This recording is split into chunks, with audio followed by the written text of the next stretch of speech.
சுத்திரிப்பு கூட்டத்தினுடைய இல்லாவற்றில் பரிசுத்தமாக்கப்படக்கூடிய இந்த கூட்டங்களின் வாயிலாக அதற்கு முன்பாக நாம் செய்ய வேண்டிய முதல் காரியம் என்ன? சுத்திகரிப்பின் முதல் படி என்ன? பரிசுத்தமாக்குதலின் முதல் படி என்ன? ஒரு மனிதன் தன்னை கழுவ ஆரம்பிக்கிறான், தன்னை சரிப்படுத்திக் கொள்ள விரும்புகிறான் என்று சொன்னால் அவன் செய்ய வேண்டிய முதல் காரியம் என்ன?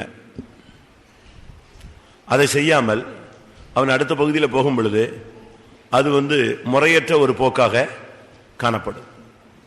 சுத்திகரிப்பினுடைய முதல் பகுதி தங்களுடைய குறைகளை உணர்ந்து அறிக்கையிடுவது. அறிக்கை என்பது பழைய ஏற்பாட்டிலும் சொல்லப்பட்டிருக்கிறது, புதிய ஏற்பாட்டிலும் சொல்லப்பட்டிருக்கிறது. பழைய ஏற்பாட்டு காலத்து பரிசுத்தவான்களும் தங்களுடைய காரியங்களை அறிக்கை செய்திருக்கிறார்கள். புதிய ஏற்பாட்டு காலத்து பரிசுத்தவான்களும் தங்களுடைய குறைவுகளை அறிக்கை செய்திருக்கிறார்கள். அறிக்கை என்று சொன்ன உடனே ஒரு போதகரிடத்தில் போய் அறிக்கை செய்வது ஒரு பகுதி. ஒரு சிலர் என்ன, மற்ற சபைகளிலே ஒரு சிலர் என்ன சொல்லுகிறார்கள், பணத்தை செலுத்திவிட்டால் பாவ மன்னிப்பு கிடைக்கிறது என்று. அது தவறு. ஒரு சிலர் பாவ அறிக்கை கேட்கறதுக்கு ஒரு டைம் வச்சிருக்கிறாங்க. அந்த நேரத்தில் போய் அந்த போதகரிடத்தில் என்ன செய்றாங்க, ஃபாதர்ஸ்ட அறிக்கை செய்றாங்க. ஒரு கவுண்டர்ல நின்று இவங்க அறிக்கையிடுறாங்க. அப்படி அல்ல. பழைய ஏற்பாட்டு பிரமாணம் அது. ஒரு ஆசாரியரிடத்தில் போய் ஒரு இஸ்ரவேலன் தான் செய்த குறையை சொல்லி அதுக்கு நான் இந்த பிரமாணத்தின்படி இதை கொண்டு வந்திருக்கிறேன் அப்படின்னு சொல்லுவான். அப்போ அது வெளியரங்கமா என்ன செய்யுது, மாறுது. இப்போ அவன் கொண்டு போய் அதனுடைய பிராயச்சித்த பலிகள் எல்லாம் செலுத்துவான். ஆனா அதே நேரத்தில் ஆசாரியனுடைய குறைகளுக்கும் இப்படிப்பட்ட பலிகள் இருந்தது. அதனால்தான் கர்த்தர் அந்த முறைமையை ஒழித்து மகா பிரதான ஆசாரியராக, நித்திய பிரதான ஆசாரியராக இயேசு வெளிப்பட்டு பாவம் இல்லாதவர், பாவத்தை அவர் அறிக்கை செய்ய வேண்டிய அவசியம் இல்லை. இயேசு பாவம் இல்லாதவர், பாவம் அறியாதவர், பாவம் செய்யாதவர். அதனால அவர் அறிக்கை செய்ய வேண்டிய அவசியம் கிடையாது. நமக்காக அவர் இந்த நாட்களிலே இன்றும் கிரியை செய்து கொண்டு வருகிறார். அது அப்படினால பழைய ஏற்பாட்டிலும் சரி புதிய ஏற்பாட்டிலும் சரி அறிக்கை என்பது ஒரு முக்கிய பகுதி. ஒரு வேளை நீங்கள் இந்த கூட்டங்களில் அறிக்கை செய்திருந்தாலும் மனதில் சில உறுத்துதல்கள் இருக்கலாம். சில காரியங்கள் அறிக்கை செய்தாலும் அது என்ன செய்யறதில்லை, மனதை விட்டு போகிறதில்லை. அப்படிப்பட்ட ஒரு சூழ்நிலை உங்களுக்கு அமையுமானால், ஒரு குற்ற உணர்வு, குற்ற மனசாட்சி உங்கள் இருதயம் உங்களை குற்றவாளியாக தீர்க்குமானால், முதிர்ச்சி அடைந்த ஒரு போதகரிடத்தில் நீங்கள் என்ன செய்யலாம், அறிக்கையிடலாம். முதிர்ச்சி அடைந்த, அதை நீங்க தான் பகுத்தறிஞ்சு பேசணும். எல்லா ஊழியர்கிட்ட போய் சொன்னீங்கன்னா, இல்லை மற்றவங்ககிட்ட போய் சொன்னீங்கன்னா, அது வெளியே வரும்போது நீங்க மறுபடி இந்த குற்றம் செய்ததுக்குரிய தண்டனை மாத்திரமல்ல, இந்த குற்றத்துக்குரிய அவமானத்தை நீங்கள் என்ன செய்யணும், சுமக்க வேண்டி வரும். அதனால தான் நான் சொல்றேன், ஒரு வேளை பாசிட்டிவ் அவர்கள் அருமையா சொல்வார், ஒருவன் பாவம் செய்து ஒரு ஊழியக்காரன் தடுமாறி விட்டால் அவனுடைய இயேசுவின் ரத்தம் அவனுக்கு போதுமானது. அவன் கழுவி நம்ம தன்னை சுருத்தி கொள்த்திக் கொள்ள முடியும். அப்படி முடியாத பட்சத்தில் அவன் முதிர்ச்சி அடைந்த ஒரு ஊழியரிடத்தில் என்ன செய்யலாம், அறிக்கையிடலாம். அப்படி அறிக்கை செய்யும் போது ஆண்டவர்கிட்ட அறிக்கை செஞ்ச மாதிரி ஒரு உணர்வு வரும். சரி, நம்ம பரிசுத்தவான்கிட்ட சொல்லிட்டோம், ரைட், ஓகே அப்படின்னு சொல்லி ஒரு விடுதலைக்காக தான் அது. அந்த அறிக்கை என்பது உன்னுடைய, அதாவது ஒரு சிலருக்கு என்னன்னா, யார்ட்டையாவது போய் ஷேர் பண்ணிட்டா அந்த பேடன் என்ன செஞ்சிடும், இறங்கிடும். அப்படி ஒரு உணர்வு இருந்தா முதிர்ச்சி அடைந்த, அதாவது உன் பாவத்தை அவங்க ஒரு பெரிய பொருட்டாக எண்ணாம ஒரு தகப்பன் ஸ்தானத்தில் இருந்து, ஐயோ அதெல்லாம் இல்லை, பரவாயில்ல, நீ மனஸ்தாவப்படு, ஆண்டவரோடு நெருங்கி வா, கர்த்தர் உனக்கு மன்னிப்பார், என்கிட்ட சொல்லிட்ட, ரைட், இதோடு விட்டுரு, வேற யார்ட்டையும் சொல்லாத, இப்படிப்பட்ட காரியம் உள்ள ஒரு முதிர்ச்சி அடைந்தவர்கள்ட்ட நீங்க என்ன செய்யலாம், அறிக்கையிட்டா உங்களுடைய பேர்டன் நீங்கலாம். மற்றபடி அப்படி ஒரு அறிக்கை நமக்கு அவசியம் இல்லை. ஏனென்றால் டைரக்டா நம்ம கிருபாசனத்தை போறவங்க, நம்ம அந்த அந்தோனியப்பர், ராயப்பர், ராகப்பர், சின்னப்பர், மரியாள், அல்போன்ஸ், இப்படிலாம் நம்ம யாரையும் கூட்டு போக வேண்டியதில்லை. நம்ம டைரக்டாவே எங்க போலாம், தைரியமாய் கிருபாசனத்தண்டை சேரக்கூடியவர்கள். அப்படி இருக்கும்போது நமக்கு இன்னொரு ஆள் என்ன செய்ய வேண்டியதில்லை, தேவை இல்லை. ஆனால் அதே நேரத்தில் விசாரிக்கும் பொழுது அது நம் குற்றவாளிகளாக தீராதபடி பரிசுத்தவான்கள்ட்ட சொல்றது இல்லை, என்ன கிடையாது, தவறு கிடையாது. அதே நேரத்தில் சின்ன சின்ன காரியத்தெல்லாம் புலம்பிக்கிட்டு இருக்க வேண்டிய அவசியமும் கிடையாது. அவங்களுடைய ஆத்மாவில் குத்திக்கிட்டு இருக்கிறது ஏதாவது இருந்தா நீங்க அதை ரொம்ப முதிர்ச்சி அடைந்தவங்க. ஆவியானவர் சொன்னா போய் அறிக்கையிடு, இல்லைன்னா அது கூட என்ன செய்யாது, அறிக்கை செய்யாது. பலிபீடத்தில் நீ வை, அது தகனிச்சிடும், ஒன்றும் இல்லாம போயிடும். அதனால இந்த அறிக்கை விஷயங்கள்ல ஒரு சிலருக்கு அறிக்கைன்னா என்னன்னே தெரியாது. அறிக்கை செய்வோம் அப்படின்னா எழும்பிட்டு சாட்சி சொல்லுவாங்க, பார்த்துருக்கீங்களா? அவங்க சாட்சி சொல்லிட்டு இருப்பாங்க. ஒரு சிலருக்கு சாட்சின்னா என்னன்னு தெரியாது. சாட்சியில் இங்கே மைக்க பிடிச்சிக்கிட்டு ஞாயிற்றுக்கிழமை கர்த்தருக்கு சோத்திரம், யார் மேலேயாவது எனக்கு வருத்தம் இருந்தால் எல்லாரும் என்னை மன்னிச்சிருங்கம்பாங்க. சாட்சியில் அறிக்கை செய்வாங்க, அறிக்கையில் என்ன செய்வாங்க, சாட்சி சொல்லுவாங்க. இன்னும் அந்த தெளிவு அவங்களுக்கு என்ன செய்யல, கிடைக்க. ஆனால் முதலாவது அறிக்கை, எதை அறிக்கையிடுவது? இரண்டாவது, எப்படி அறிக்கையிடுவது? மூன்றாவது, அறிக்கையிட்டால் நமக்கு கிடைப்பது என்ன? இத ஒரு நாலேஜ் ஒரு கிறிஸ்தவனுக்கு, அதுவும் பெந்தேகோஸ்தேக்காரனுக்கு ரொம்ப தெளிவா இருக்கணும். எதை அறிக்கையிடுவது, எப்படி அறிக்கையிடுவது, அறிக்கையிட்டால் நமக்கு கிடைக்கும் பலன் என்ன? அதை குறித்து நான் இப்போ உங்கள்கிட்ட சில வசனங்களை வைக்கிறேன். ஒருவேளை நீங்க காலத்தை பார்த்தால் போதகராக இருக்கலாம், ஆனாலும் நமக்கு அறிந்து கொள்ள வேண்டிய சில சத்தியங்கள் உண்டு, அதை தெரிந்து கொள்ள வேண்டியது அவசியம். ரோமர்கள் நிருபம் 10ஆம் அதிகாரம் 10ஆம் வசனம். நீதியுண்டாக இருதயத்திலே விசுவாசிக்கப்படும், ரட்சிப்புண்டாக வாயினாலே அறிக்கை பண்ணப்படும். முதலாவது அறிக்கையினுடைய நோக்கம் ரட்சிப்பு. ரட்சிப்புனா என்ன? விடுதலை, மீட்பு. அதுதான் ரட்சிப்பினுடைய அர்த்தம். என்னன்னா அந்த பிரச்சனையிலிருந்து ஒரு விடுதலை, ஒரு ரட்சிப்பு, ஒரு விடுதலை, ஒரு மீட்பு கிடைக்கும். ரட்சிப்பு உண்டாக வாயினால் என்ன செய்யப்படும்? அறிக்கை பண்ணப்படும். வாயை திறந்து நீ அறிக்கையிடும் போது என்ன கிடைக்குது உனக்கு? உன்னுடைய போராட்டங்கள்ல இருந்து, உன்னுடைய மன போராட்டங்கள்ல இருந்து உனக்கு என்ன கிடைக்குது? ஒரு விடுதலை கிடைக்குது. இல்லாத பட்சத்தில் அந்த பாவம் உனக்கு உள்ளே இருந்து இருந்து இருந்து இருந்து இருந்து இருந்து ஒன்னைய போட்டு அலக்கழிச்சு ஒண்ணும் இல்லாம ஆக்கிடும். அது உனக்குள்ள இருந்து உனக்கு நிம்மதி இல்லாம ஆக்கிக்கிட்டே இருக்கும். நீ இந்த தப்பு பண்ணிட்ட பண்ணிட்ட பண்ணிட்ட பண்ணிட்ட பண்ணிட்ட, நீ அதை சொல்லு. இப்படி அந்த குற்ற உணர்வு உங்களை போராட ஆரம்பிச்சிடும். ஆனா அதே நேரத்தில் நீங்க அதை சொல்லிட்டீங்கன்னா அந்த முள்ளு என்ன செஞ்சிடும்? உன்னை விட்டு வெளியே போயிடும். அது நீங்க சரியான விதத்தில் விளங்கிக் கொள்ள வேண்டியது அவசியம். இல்லாத பட்சத்தில் ரொம்ப கஷ்டம். தாவீது போய் சவுலுடைய சால்வையினுடைய தொங்கலை அறுத்து கொண்டார். அறுக்கும் போதெல்லாம் ரொம்ப இன்ட்ரெஸ்டா இருந்துச்சு. அதாவது தானே இவ்வளவு தூரம் உன்னை நெருங்கி வந்துட்டேன்டா, உன்னைய கொல்லாம விட்டு போறது ஒரு பெரிய கிருபை, என்னால எல்லாம் செய்ய முடியும் அப்படிங்கிறதுக்கு அடையாளம் தான். இவன் எங்க வரைக்கும் போயிட்டான்? அவன் கிட்ட வரைக்கும் போயாச்சு. ஆனா அங்க போயிட்டு சால்வை அறுத்துட்டு வந்துட்டான். ஆனா அறுத்த பிறகுதான் இவன் மனசு போட்டு சஞ்சலப்பட்டது. ஐயோ, செஞ்சு தப்புட்டமே தப்புட்டமே தப்புனிட்டமே தப்புனிட்டமே அப்படின்னு. 1 சாமுவேல் 24:5.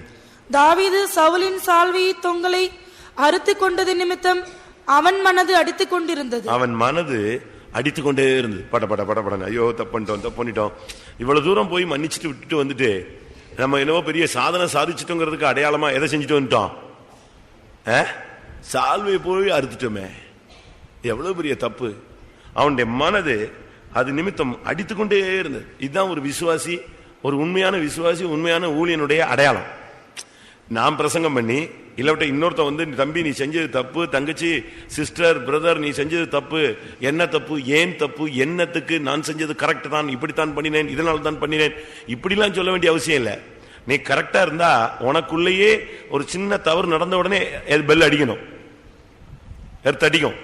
தப்பு பண்ணிட்டோம், அவசரப்பட்டுட்டோம், புத்தி இல்லாம நடந்துட்டோம், இவ்வளவு தூரம் நம்ம கேர்ஃபுல்லா இருந்தும் கடைசியில தடுமாறிட்டோமே அப்படின்னு சொல்லிட்டு அவனுடைய மனது அடித்துக்கொண்டே இருந்தது.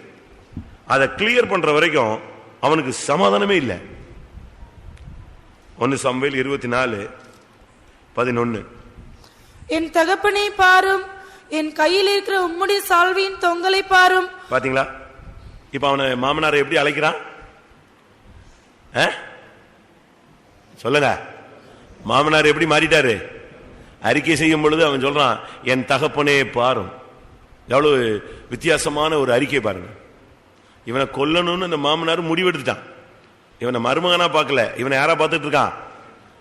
பயங்கரமான ஜென்ம விரோதியா பார்த்துட்டு இருக்கான். இவனை கொல்லணும்னு முடிவு எடுத்து அவன் ரெடி ஆயிட்டான், தொலைச்சிடணும்னு சொல்லி. ஆனா இப்போ இவன் அவனை பார்த்து சொல்றான், என் தகப்பனே சொல்றான். அவன் சொல்றான், நான் இப்படி செஞ்சுட்டேன், நான் உம்முடைய சால்வையின் தொங்கலை என்ன செஞ்சுக்கிட்டேன், அறுத்துட்டேன், அது தவறு. அதனால அப்படி அவன்கிட்ட பேசுறான். கொஞ்ச நேரம் பேசின உடனே இந்த இவனுடைய அறிக்கையை என் தகப்பனேன்னு வந்த உடனே மாமனார் இப்ப இவனை எப்படி கூப்பிடுறான்? ஜென்ம விரோதியை எப்படி கூப்பிடுறான்? குமாரன். 16 தாவீது இந்த வார்த்தைகளை சவுலோட சொல்லி முடித்த பின்பு சவுல், என் குமாரனாகி தாவீதே. எப்படி இப்ப மாமனார் அப்பாவா ஆயிட்டாரு, மருமக யாரா மாறிட்டாரு? மகனா மாறிட்டார். அந்த நாம போய் எவ்வளவு தாழ்த்தி நம்ம அறிக்கையிடுறோமோ அதே அறிக்கை மற்றவங்கள்ட்ட உண்டாகும். நீங்க போய் அங்க போய் நீதி பேசி அது இதுன்னு நீங்க குற்றம் சாட்டி நீங்க குத்தி காட்டி ஒரு சிலர் மன்னிப்பு கேட்க போவாங்க. மன்னிப்பு கேட்க போயிட்டு சண்டை போட்டு வந்துருவாங்க. அது முன்னிலைமை காட்டிலும் எப்படி மாறிடும்? பின்னிலைமை கேடுள்ளதாயிரும். மன்னிப்பு கேட்க தான் போனது மன்னிப்பு கேட்க.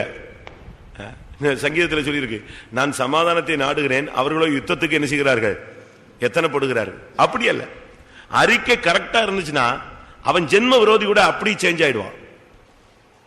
ஒரு சகோதரன், ஒரு 2 ஃப்ரெண்ட்ஸ் ஒருத்தனுடைய கையை ஒருத்தன் வெட்டிட்டான். குடிச்சிட்டு நல்லா சுத்திட்டு தான் இருந்தானுங்க. திடீர்னு இவன் என்னவோ பேசிவிட்டான். பக்கத்தில் இருந்தவன் கத்தி எடுத்துட்டு, இனி ஃப்ரெண்டா இருந்துகிட்டு இனி எப்படியா பேசிட்ட அப்படின்னு துண்டா கையை வெட்டிட்டான். கையை வெட்டின உடனே போதை தெளிஞ்சிருச்சு, ஓடியே விட்டான். ஓடி போய் அவன் போன இடத்துல ரட்சிக்கப்படுறான். இப்ப அங்க போதனை கொடுக்கப்படுகிறது, மன்னிப்பு கேளுங்க. எப்படி போய் மன்னிப்பு கேட்கறது? கடைசியில் யார் யாரெல்லாமோ வச்சு போய் மன்னிப்பு கேட்டானா, நான் அன்னைக்கு போதையில செஞ்சிட்டேன்ப்பா, தயவு செய்து மன்னிச்சிரு அப்படின்னு. அப்ப அவன் சொன்னானா, வாடா அவன் கையை வெட்டுறேன் அப்படின்னு சொல்லல. அவன் சொன்னான், அன்னைக்கு நீயும் புத்தி இல்லாம நடந்துகிட்ட, நானும் புத்தி இல்லாம நடந்துட்டேன். இப்போ உன் கையை வெட்டினதுனால என் கையை எனக்கு என்ன செய்ய போறதில்ல, திரும்ப வரப்போறதில்ல. அன்னைக்கு நீ புத்தி இல்லாம, நான் சரி மன்னிச்சிடறேன், போயிட்டு வந்துட்டான். நீ போய் நீ தாழ்த்தி உன்னுடைய அறிக்கை கரெக்டா இருந்துச்சுன்னா மற்றவனும் உன்னோட என்ன செய்வான்? அதே ஒரு பேசிக்கல வரும். மாமனார் மருமகனை பார்த்து என் தகப்பனே, மருமகன் மாமனாரை பார்த்து என் தகப்பனேன்னா, மாமனார் மருமகனை பார்த்து என்ன சொன்னாரு? என் குமாரனே. நம்முடைய தாழ்மை தான் மற்றவங்களுக்கு தாழ்மையை உருவாக்கும். அதனால முதலாவது அறிக்கைன்னு சொன்னா ரட்சிப்பு உண்டாக வாயினால் அறிக்கை பண்ணப்படும். அது 3 மாசத்துக்கு சேர்த்து வச்சுதான் அறிக்கையிடணும் அப்படின்னு இல்லை. அட் அ டைம் இந்த இடத்துல இருந்து ஒரு இடத்துக்கு வந்துட்ட உடனே அவன் மனசு போட்டு அடிச்சு உடனே கூப்பிட்டு, நான் இப்படி செஞ்சுட்டேன், அவன்கிட்ட ஒப்புரவாகிறான். நான் இப்படி தப்பு இப்படி பண்ணிட்டேன். அவனுடைய மைண்ட்ல எப்படி ஓடுது பாத்தீங்களா? அதனால நாம் இந்த நாட்களில் நம்மை தாழ்த்தணும். அறிக்கையில முதல் பகுதியே தாழ்மைதான். உடனே உன் இருதயம் குத்தப்படணும். டக்கு டக்கு டக்குன்னு யாரும் தம்பி நீ செஞ்சது தப்புன்னா நீ என்ன தப்பு, அவன் அப்படி பேசினான் இப்படி பேசினேன், இதுல என்ன தப்பு, நீங்க பட்சபாதமா ஜட்ஜ்மெண்ட் கொடுக்குறீங்க அப்படிலாம் சொல்லக்கூடாது. ஆமா, நான் என்ன செஞ்சிருக்கூடாது, பேசிருக்கூடாது. அவன் என்னை அப்படி பேசிட்டான் இப்படி பேசிட்டான். ஒன்னும் இல்ல. தாவீது போய் தன்னுடைய மாமனாட்ட தன்னுடைய எப்படி அறிமுகமானான் தெரியுமா? 14 வசனம். தாவீது இந்த வார்த்தைகள் 14. இஸ்ரவேலின் ராஜா யாரை தேட புறப்பட்டார்? ஒரு செத்த நாயையா, ஒரு தெல்லு பூச்சியா? யாரு இது? இந்த செத்த நாய் தெல்லு பூச்சிலாம் யாரு? யாரு? தாவீது சொல்றான், தன்னை பத்தி தான் சொல்றான். ஒரு செத்த நாயை போய் இப்படி விரட்டணுமா? நான் ஒரு சாதாரண கிராமத்தான், என்னைய போட்டு இந்த விரட்டுறீங்களே. அவன் சொல்றான், நான் ஒரு செத்த நாய், என்னைய நீங்க விரட்ட வேண்டிய அவசியமே கிடையாது. நான் ஒரு தெல்லு பூச்சி, என்னைய நீங்க போட்டு இவ்வளவு விரட்டணும் அவசியம் கிடையாது. நீங்க ராஜா. இப்படி தாழ்த்தும் போதுதான் அறிக்கை பண்ண உடனே மற்றவங்களுடைய அறிக்கையும் சரியாகும். சரி, எதை அறிக்கை செய்வது? முதலாவது என்னாகமம் 5:7. என்னாகமம் 5ஆம் அதிகாரம் 7ஆம் வசனம். அவர்கள் தாங்கள் செய்த பாவத்தை அறிக்கையிட கடவர்கள். அவர்கள் தாங்கள் செய்த பாவத்தை அறிக்கையிட கடவர்கள். அறிக்கையிலுடைய ஃபர்ஸ்ட் சாராம்சம் பாவத்தை அறிக்கணும். நம்முடைய ஜீவியத்தில் என்னென்ன பாவம் இருக்கோ இதெல்லாம் உங்களுக்கு யாரும் சொல்ல வேண்டியதில்லை. உங்களுக்குள்ள இருக்கிற அபிஷேகமே உங்களுக்கு சொல்லிக்கிட்டே வரும். நீ இந்த தப்பு, இந்த தப்பு, இந்த தப்பு. அப்படி கொஞ்ச நேரம் நீங்க சிலுவைக்கு முன்னால உட்கார்ந்து பாருங்க, கல்வாரிக்கு முன்னால உட்கார்ந்து பாரு. உட்கார்ந்து பார்க்கும் பொழுதுதான், நிறைவை பார்க்கும் பொழுதுதான் நம்முடைய குறைவு என்ன செய்யும் தெரியும். நாம் மற்றவனுடைய குறைவை பார்க்கும்போது நம்முடைய நிறைவெல்லாம் பெரிய புண்ணியம் மாதிரி தெரியும். கல்வாரிக்கு முன்னால நின்று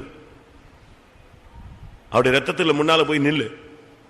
கண்ணாடிக்கு முன்னால போய் நின்னாதான் உன் மூஞ்சி என்ன செய்யும், எப்படி இருக்குன்னு தெரியும்.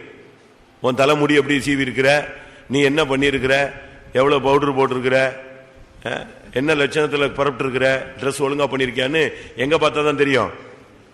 அதுபோல ஆண்டவருடைய சமூகத்தில் நீ போய் உட்கார்ந்து, ஆண்டவரே நீங்க உங்களை நீங்களே கிளியர் பண்ணணும். டெய்லி நைட்டு பகல் ஒரு 5 நிமிஷம் கிடைச்சா ஒரு சுத்திகரிப்பு 10 நிமிஷம் கிடைச்சா எவ்வளவு நேரம் உட்கார்ந்து முகத்தை கழுவுறோம், போட்டு தேய்ன்னு தேய்ச்சி அந்த ஃப்ரெஷ்னஸ் வர்ற வரைக்கும் பிடிச்சி விட மாட்டேங்கிறீங்களா? அதே மாதிரி கொஞ்ச நேரம் கிடைச்சா உட்கார்ந்து சுத்திகரிப்புக்கு தேய்க்கணும்.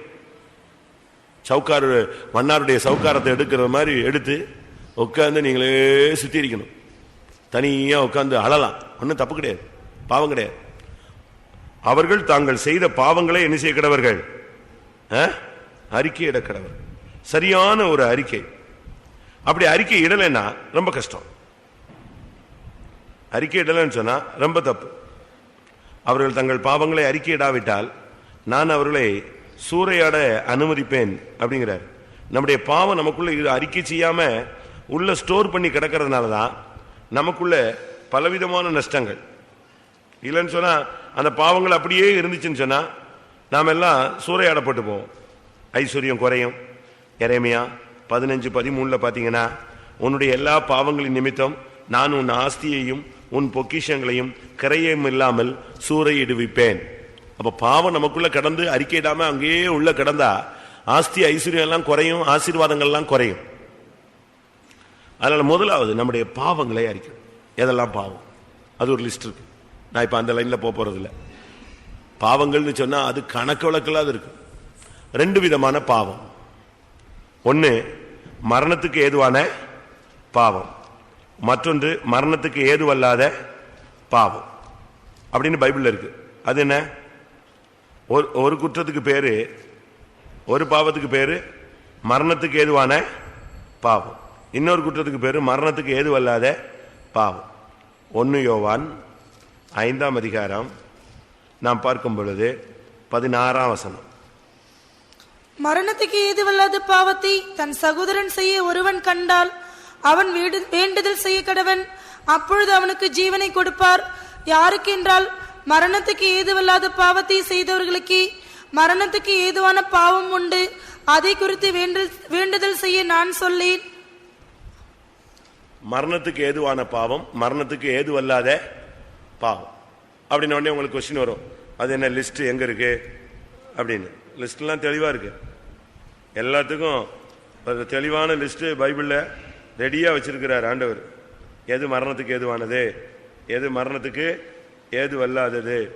ரோமர்கள் நிருபம் 1ஆம் அதிகாரம் 29 - 32 வரைக்கும் வீட்டில் போய் உட்கார்ந்து படிச்சுக்கோங்க. 32 மட்டும் வாசிங்க. இப்படிப்பட்டவைகளை செய்கிறவர்கள் மரணத்திற்கு பாத்திரராய் இருக்கிறார்கள் என்று தேவன் தீர்மானித்த நீதியான தீர்ப்பை அவர்கள் அறிந்திருந்தும் அவைகளை தாங்களே செய்கிறதும் அல்லாமல் அவைகளை செய்கிற மற்றவர்களிடத்தில் பிரியப்படுவர்களுமாய் இருக்கிறார்கள். இது மரணத்துக்கு ஏதுவான குற்றத்தினுடைய லிஸ்ட் 29 - 31 வரைக்கும் இருக்கு. 23 பாவங்கள் அதுல இருக்கு. வீட்டில் உங்களுக்கு டைம் இருந்தா, பிஸி இல்லாம இருந்தீங்கன்னா இன்னைக்கு கூட வீட்டில் போய் உட்காந்து வாசிச்சு இதுல எதெல்லாம் நம்ம லிஸ்ட்ல இருக்குன்னு நம்ம ஆராய்ந்து பார்க்கலாம். அதனால அறிக்கைன்னு சொன்னா முதலாவது அறிக்கையிட வேண்டியது நம்முடைய பாவங்கள். நெகேமியா 1ஆம் அதிகாரம் 6ஆம் வசனம். நெகேமியா 1ஆம் அதிகாரம் 6ஆம் வசனம். உமது அடியாராகிய இஸ்ரவேல் புத்திரருக்காக இன்று இரவும் பகலும் உமக்கு முன்பாக மன்றாடி இஸ்ரவேல் புத்திரராகி நாங்கள் உமக்கு விரோதமாக செய்த பாவங்களை அறிக்கையிடுகிற அடியனுடைய ஜெபத்தை கேட்கிறதற்கு உம்முடைய செவி கவனித்தும் உம்முடைய கண்கள் திறந்தும் இருப்பதாக நானும் என் தகப்பன் வீட்டாரும் பாவம் செய்தோம். நீங்க ராஜாக்களின் புத்தகத்துல படிச்சு பாத்தீங்கன்னா சாலமோன் ஆலயத்தை கட்டிட்டு ஒரு ஜெபம் பண்ணுவான், ஆண்டவரே இந்த ஆலயத்திலிருந்து பண்ணப்படுகிற விண்ணப்பங்களுக்கு உம்முடைய செவிகள் திறந்திருக்கட்டும், உம்முடைய கண்கள் திறந்தவைகளா இருக்கட்டும் சொல்லுவான். ஆனா இங்க நெகேமியா சொல்றான், நான் செய்யற அறிக்கையை கேட்கறதுக்கு உம்முடைய செவிகள் என்ன செய்யட்டும், உம்முடைய செவிகள் கவனித்தும் உம்முடைய கண்கள் திறந்ததாயும் இருப்பதாக சொல்றான். எப்படி தன்னுடைய பாவத்தை அறிக்கையிடுறான், அந்த பாவ அறிக்கையை கேட்கறதுக்கு ஆண்டவருடைய கண்கள் என்ன செய்யணும், திறந்தவைகளா இருக்கணும். நெகேமியா சாதாரண ஆள் கிடையாது. நெகேமியாவை பழைய ஏற்பாட்டு சீர்திருத்தவாதின்னு சொல்றாங்க. அவ்வளவு வல்லமையான ஒரு மனிதன். அவன் மூலமா கர்த்தர் பெரிய காரியங்களை இஸ்ரவேல் தேசத்துக்காக, எருசலேமுக்காக தேவன் செய்தார். அவ்வளவு ஒரு வல்லமையான மனிதன். அவன் கூட உட்கார்ந்து நெஞ்சிட்டு இருக்கான். எதை அறிக்கையிட்டு இருக்கான், தன்னுடைய பாவத்தை அறிக்கையிட்டான். தானியேல் 9ஆம் அதிகாரம் 4ஆம் வசனம். தானியேல் 9:4. என் தேவனாகிய கர்த்தரை நோக்கி ஜெபம் பண்ணி பாவ அறிக்கை செய்து, ஆண்டவரே உம்மில் அன்பு கூர்ந்து உம்முடைய கற்பனைகளை கை கொள்ளுகிறவர்களுக்கு உடன்படிக்கையும் கிருபையும் காக்கிற மகத்துவம் பயங்கரமுமான தேவனே. இங்க பாருங்க, தானியேல் அவன் தான் ஜெபம் பண்றான். அவனுடைய ஜெபம் எப்படி இருக்கு பாருங்க. என் தேவனை நோக்கி நான் ஜெபம் பண்ணி என்ன செஞ்சேன், பாவ அறிக்கை செய்தேன். பாவ அறிக்கை செய்துதான். நம்ம பைபிள்ல படிச்சிருப்போம், தானியேல் பிரியமான புருஷன், வல்லமை உள்ள மனுஷன், ராஜாவுக்கு தேவனுக்கு ரொம்ப பிரியமான ஆளு. சிங்கத்தின் கெபில போட்டாலும் கர்த்தர் அவனுக்காக சிங்கத்தின் வாயை கட்டி போட்டார். நல்லது. ஆனா அவனும் தேவசமூகத்தில் உட்கார்ந்து எதை அறிக்கிறான், தன்னுடைய ஜீவியத்துல ஊழியங்களில தேவனுக்கு பிரியமில்லாத ஏதாவது காரியம் இருக்குதான்னு தேடி பார்த்து அதை அவன் உட்கார்ந்து நெஞ்சிட்டு இருக்கான், அறிக்கையிடுறான். அதனால இதுல இருந்து எதை விளங்கி கொள்றோம்னா, நாம் இந்த நாட்கள்ல அறிக்கையிட வேண்டியது அவசியம். அறிக்கை என்பது தேவனோடு நாம் நெருங்கி வருகிற ஒரு காரியம். அறிக்கை என்பது தேவனை நம்முடைய பக்கம் திருப்பக்கூடிய ஒரு அனுபவம். அதனால நாம் இந்த நாட்கள்ல சரியான ஒரு அறிக்கையை பண்ணணும். நம்முடைய முதலாவது எதை, பாவத்தை. இரண்டாவது சங்கீதம் 32:5. 32ஆம் சங்கீதம் 5. நான் என் அக்கிரமத்தை மறைக்காமல் என் பாவத்தை உமக்கு அறிவித்தேன், என் மீறுதல்களை கர்த்தருக்கு அறிக்கையிடுவேன் என்றேன். தேவரீர் என் பாவத்தின் தோஷத்தை மன்னித்தீர். என் மீறுதல்களை நான் அறிக்கையிடுவேன் என்றேன், அப்பொழுது தேவரீர் என் பாவத்தின் தோஷத்தை மன்னித்தீர். ஒன்னு பாவம், இரண்டாவது மீறுதல். அதாவது குற்றங்களில் உள்ள வித்தியாசமான தன்மை. நீங்க இப்ப கோர்ட்டுக்கு போனீங்கன்னு சொன்னா ஒவ்வொரு குற்றத்துக்கும் ஒவ்வொரு தன்மை இருக்கு. ஒரு சில குற்றத்துக்கு 75 ரூபா ஃபைனை போட்டு எங்க போய் சொல்லிடுவான், வீட்டுக்கு போன்றுவான். ஒரு சில குற்றத்திற்கு அந்த நஷ்டமான பணத்தை கட்டிட்டு என்ன செய்ய சொல்லுவான், போ சொல்லுவான். ஒரு சில குற்றத்திற்கு சிறைச்சாலையில போடுவாங்க, குறிக்க கொஞ்ச நாள், 6 மாசம். ஒரு சில குற்றத்துக்கு அப்படி இல்லை, அதுக்கு ஆயுள் தண்டனை. இன்னும் ஒரு சில குற்றம் இருக்கு, அதுக்கு என்னது, மரண தண்டனை. இது குற்றத்தின் அடிப்படையில் நடக்கிற காரியம். அதுபோல ஒன்னு பாவத்தை அறிக்கிறது, இரண்டாவது மீறுதல்களை அறிக்கிறது. அதாவது எதை செய்யக்கூடாதுன்னு சொல்றோமோ அதை செய்யறது. ப்ரோஹிபிட்டட் ஏரியான்னு சில இடத்துல போட்டிருப்பான், பாத்திருக்கீங்களா? தடை செய்யப்பட்ட பகுதி, மீறினால் தண்டிக்கப்படுவீர்கள் போட்டிருப்பான். மீறினால், அதுவும் இந்தியா தான், நம்ம ஊர்ல தான் இருக்கும் சில இடங்கள். நானும் இந்தியன் அப்படின்னு சொல்லிட்டு எங்க போக முடியாது, உள்ள போக முடியாது. மீறுதல், மீறுதல் சொன்னா அந்த சரியான அர்த்தம் ஏவாள் செஞ்சதுதான் மீறுதல். அவங்க செஞ்சதுக்கு பேர் என்னது, மீறுதல். ஒரு கட்டளை கொடுத்தாச்சு, அந்த கட்டளைய உடைச்சிட்டு தாண்டி போறது. நீங்க புதிய ஏற்பாட்டில் வாசிச்சீங்கன்னா, ஏவாளே வஞ்சிக்கப்பட்டாள், அவளே மீறுதலுக்கு உட்பட்டாள் அப்படின்னு வசனம் இருக்கு. அதனால இந்த மீறுதல், வஞ்சிப்பு இதெல்லாம் நம்முடைய ஜீவியத்தில் வரவே கூடாது. இந்த வருஷத்தில் கர்த்தர் நம்மிடத்தில் எவ்வளவோ காரியங்களை பேசியிருப்பார். நம்ம எத்தனை காரியங்களை மீறி இருக்கோம்னு யோசிச்சு பாருங்க. ஆண்டவர் பேசின காரியங்கள்ல எத்தனை காரியங்களை நம்ம மீறி போயிருப்போம். செய்யாத செய்வோம், தொடாத தொடுவோம், போகாத போவோம். இது எல்லாமே நமக்கு தெரியும். ஒரு சிலர் உடன்படிக்கையை மீறுகிறார்கள். உடன்படிக்கையை மீறுதல். யோசுவா 7ஆம் அதிகாரம் 11ஆம் வசனம்.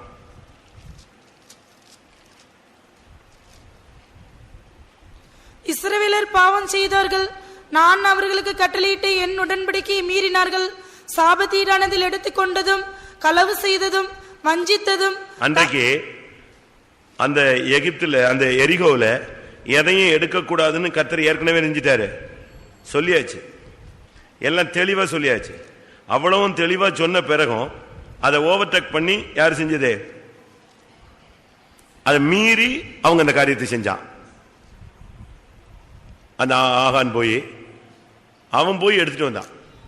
ஆண்டவர் செய்யக்கூடாதுன்னு சொல்றார், அந்த கனியை புசிக்க கூடாதுன்னு சொல்றார். ஆனா புசிக்கிறாங்க. 1 தீமோத்தேயு 2ஆம் அதிகாரம் 14ஆம் வசனம்.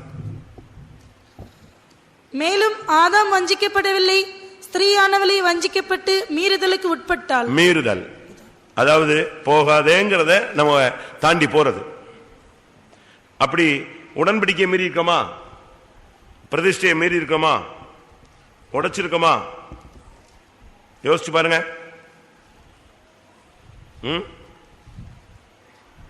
1 சாமுவேல் 15:24. அப்பொழுது சவுல் சாமுவேலை நோக்கி, நான் கர்த்தருடைய கட்டளையும் உம்முடைய வார்த்தைகளை மீறினதினாலே பாவம் செய்தேன். போதுமா? சவுலுடைய விழுகைக்கு காரணம் முதலாவது உன்னுடைய பாவத்தை அறிக்கையிடுதல். நீ யாரா இருந்தாலும் சரி, தானியேலா இருந்தாலும் சரி, நெகமியாவா இருந்தாலும் சரி, ஊழியக்காரரா இருந்தாலும் சரி, விசுவாசியா இருந்தாலும் சரி, நாம் பிள்ளைகள் நம்முடைய இருதயத்தில் மதியம் நெஞ்சிட்டு இருக்கோம், ஒட்டி கொண்டிருக்கோம். அதை வசனம் என்கிற பெரம்பை வச்சு நம்ம இன்னைக்கு சரிப்படுத்தணும். ஆண்டவருடைய சமூகத்தில் நம்மை நாமே தாழ்த்தி நம்முடைய வாழ்க்கையில் என்னென்ன பாவம்லாம் நடந்துச்சுன்னு சொல்லி உன் மனசுல எதெல்லாம் அடிச்சுக்கிட்டு இருக்கோ அதெல்லாம் நீ எழுப்பி நின்று அறிக்கையிடணும். 1. 2வது மீறுதலை அறிக்கையிடுவது. ஆண்டவரே, நீங்க சொன்ன பிறகு கூட, எச்சரித்து கூட, உணர்வை கொடுத்து கூட, வேண்டான்னு என்கிட்ட பேசினது பின்பும் கூட, சொப்பனம் தரிசனம் பிரசங்கம் வாயிலாக என்னோடு வசனங்கள் மூலமா இடைப்பட்ட பிறகு கூட, ஆவியானவர் என்னை கட்டுப்படுத்தின பிறகு கூட நான் நெஞ்சிட்டேன், மீறி செஞ்சிட்டேன். தாவீது சவுல் சொல்றான், உம்முடைய வார்த்தையை நான் நெஞ்சிட்டேன், மீறிட்டேன். ஆகான் உடன்படிக்கையை மீறிவிட்டான். ஏவாள் கட்டளையை மீறிவிட்டாள்.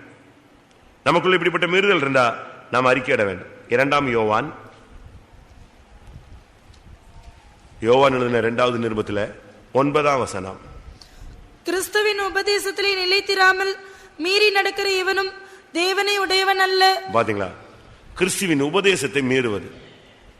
நமக்கு சத்தியம் தெளிவா இருக்கு, திருப்பி குழம்ப வேண்டிய அவசியமே கிடையாது. 2 யோவான் 9 சத்தியம் தெளிவா இருக்கு. அங்க அழகா சொல்லி இருக்கு. என்ன சொல்றாரு? கிறிஸ்துவின் உபதேசத்தை மீறி நடக்கிற எவனும் தேவனையே உடையவன் அல்ல. கிறிஸ்துவின் உபதேசம் நமக்கு நல்லா கொடுத்தாச்சு. இதுக்கு மேல டவுட் நமக்கு வர வேண்டிய அவசியமே கிடையாது. நமக்கு தெளிவான சபை, சத்தியம், உபதேசம் ஆண்டவர் கிளியரா கொடுத்துட்டார்.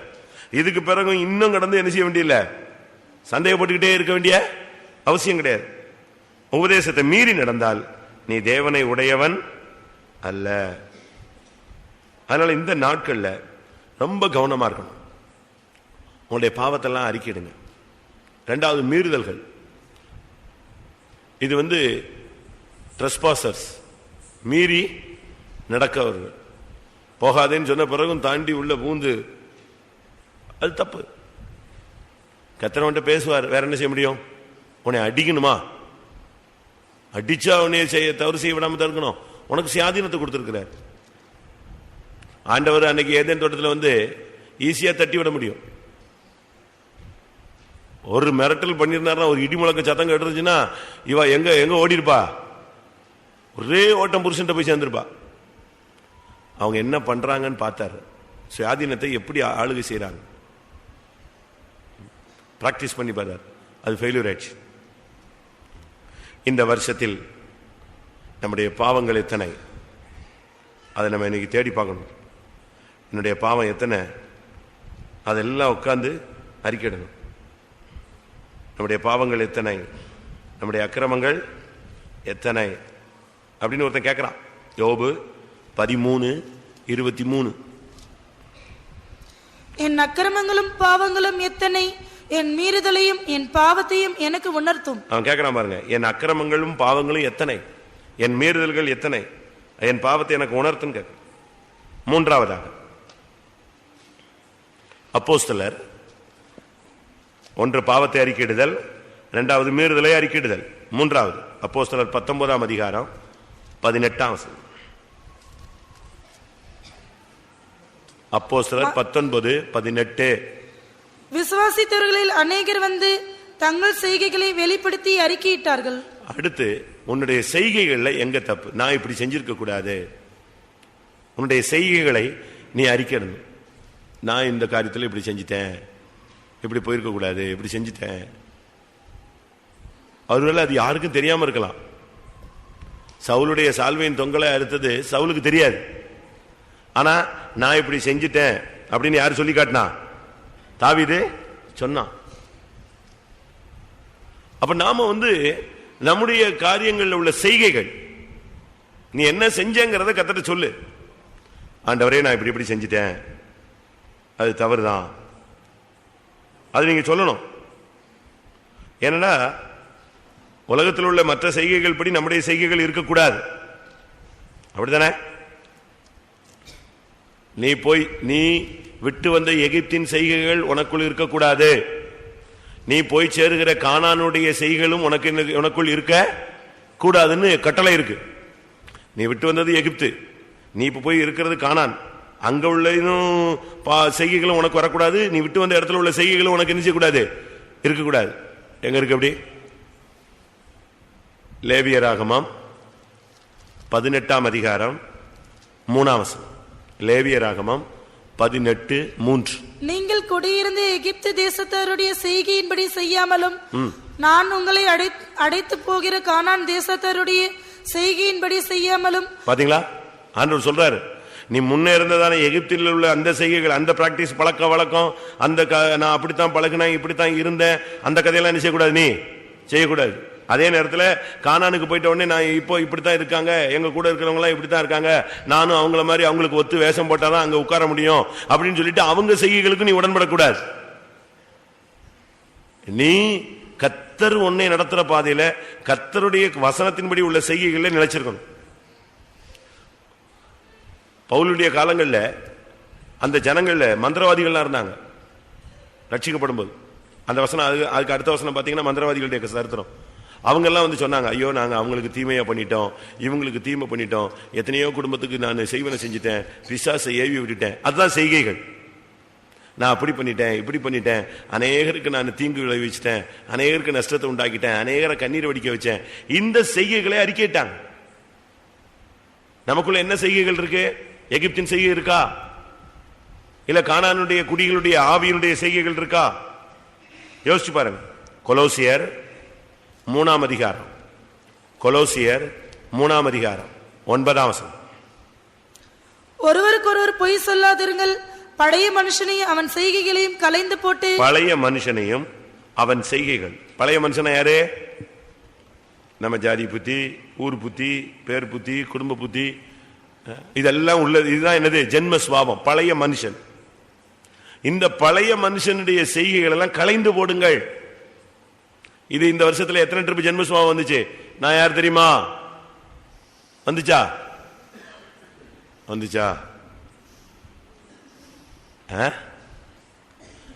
எப்பெல்லாம் வந்துச்சோ அதெல்லாம் பழைய மனுஷனுடைய ஆவி. அதை நம்ம அறிக்கிடணும். ஆண்டவரே, நான் உம்முடைய சுபாவத்தை வெளிப்படுத்தாம என்னுடைய ஜென்ம சுபாவத்தை நெஞ்சிட்டேன், இந்த இடத்துல வெளிப்படுத்திட்டேன். இந்த இடத்துல நான் எனக்கு கொடுத்த கிருபையை நான் யூஸ் பண்ணியிருக்கணும். அவசரப்பட்டேன், புத்தி இல்லாமல் பண்ணிட்டேன். என்னுடைய ஜென்ம சுபாவம் வந்துருச்சு, என்னுடைய மாம்ச அறிவு உள்ளே வந்து விட்டது. தேவரீர், என்னுடைய பழைய மனுஷனுடைய செய்கைகளை நான் செயல்படுத்தினது தவறு, என்னை மன்னியும். 101ஆம் சங்கீதம் 101ஆம் சங்கீதம் 3ஆம் வசனம்.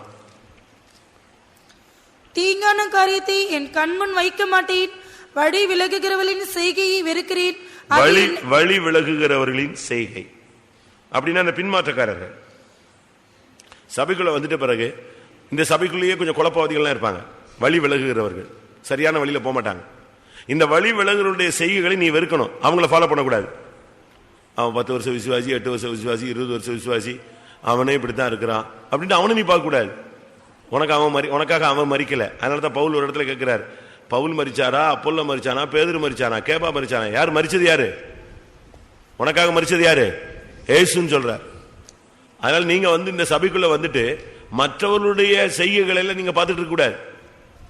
வழி விலகுகிறவர்களுடைய செய்கைகள் நமக்கு இருக்கக்கூடாது. எஸ்ரா 9ஆம் அதிகாரம் 13ஆம் வசனம். எஸ்ரா 9:13.